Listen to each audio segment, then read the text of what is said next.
So I'd like to share with you a process the brain goes through making all decisions. No matter how small or how large our decision-making process, this little strategy I'm going to share with you makes it really easy for people to say, I need to take the next step. It's important now I take this next step.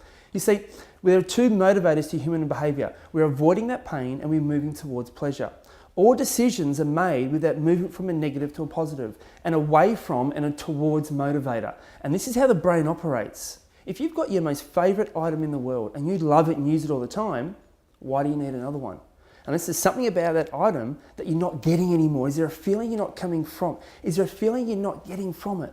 See, it's that avoiding the away from motivator, moving towards a towards motivator.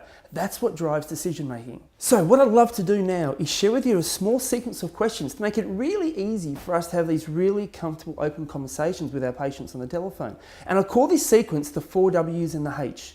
It's a little process that we go through. Now the great thing about these 4 W's and the H, it's just a model. We want to get away from scripting as much as we can because we sound really robotic. We don't have that empathy. It's really important that when we're on the phone, that they feel that empathy from us, that they understand that we understand where they're coming from, that they understand that we really do care about where they're coming from. And it's not about just trying to rush them in to see us or trying to sell them something or make an appointment.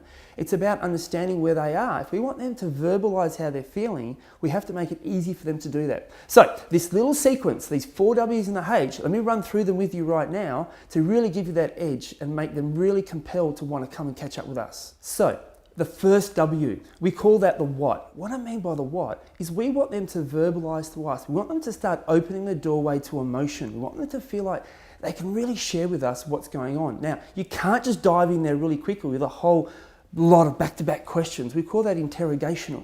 We can't have interrogational conversation. We want to make it simple and easy for them.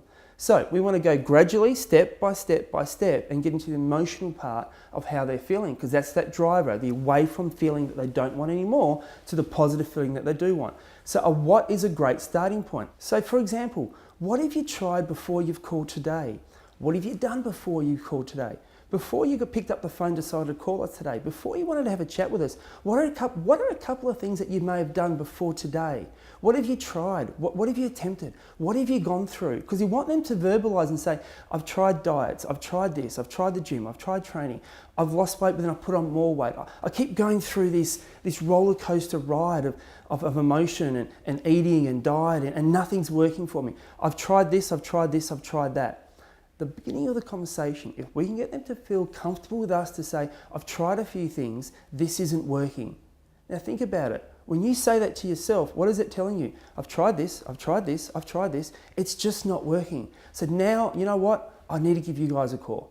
If they can verbalize that, they're taking themselves through this journey. I've been here and I don't want to be here anymore. So the first W is, what are 2 or 3 things you've tried, or what are some things that you've done before you got on the phone and called today to try help yourself, to try move yourself out of it?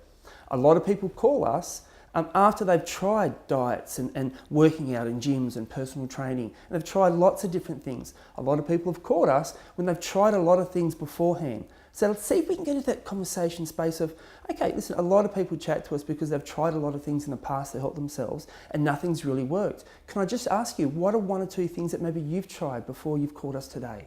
Get them to really open up. So the first W is the what. So we want to gradually move through these questions. We don't want to dive in too quickly emotionally. Remember, we're on the telephone. See, face to face, it's a bit easier because we have our facial expressions. But on the telephone, we can't dive in too quickly. It's got to be a gradual process. So we've done the what. What are 1 or 2 things you've tried before you've called today? Now we want to tap into the where. Where are 2 or 3 areas that's affected you the most because of this? Where are 2 or 3 areas that's had the biggest impact for you? See, it's funny, when you go into specifics and you ask a person, where are 2 or 3 areas, what are 2 or 3 reasons, they give you 2 or 3. If you ask, where has it affected you, it's quite generic. Lab band surgery is not just about obesity, it's not just about weight loss.